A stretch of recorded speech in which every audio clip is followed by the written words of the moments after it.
Express హైవేపై ప్రమాదం చోటు చేసుకుంది. ఈ ప్రమాదంలో కొంతమందికి గాయమైంది. పీవీ ఎక్స్ప్రెస్ వేపై అధిక వేగంతో వెళుతూ ఉంటుంటారు. చాలాసార్లు ప్రమాదాలు చోటు చేసుకున్నాయి. ఇప్పుడు కూడా వెనుక నుంచి అతి వేగంతో వచ్చిన వాహనం ముందు వెళుతున్న మరో వాహనాన్ని ఢీ కొట్టడంతో ఈ ప్రమాదం జరిగింది.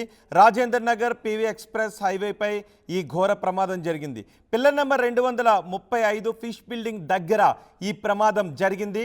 అక్కడ ముందు వెళ్తున్న వాహనాన్ని వెనుక నుంచి వచ్చిన వాహనం ఢీకొట్టడంతో ముందు వెళ్తున్న వాహనం డివైడర్ మీదకి వెళ్ళిపోయిన దృశ్యాలు కూడా మనం చూడొచ్చు. ఇంజిన్లో నుంచి ఆయిల్ కూడా, కూలెంట్ ఆయిల్ కూడా లీక్ అయిన దృశ్యాలు కూడా మనం ఆర్టీవీ స్క్రీన్ పైన చూడొచ్చు.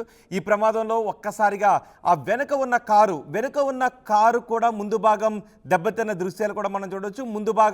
ముందు వెళ్తున్న కారు మాత్రం వెనుక పార్ట్ ఎక్కువగానే ధ్వంసమైంది. కారులో ఉన్న వారికి గాయాలైనట్టుగా తెలుస్తుంది. ఇద్దరికి తీవ్ర గాయాలు కావడంతో వారిని ఆసుపత్రికి తరలించారు.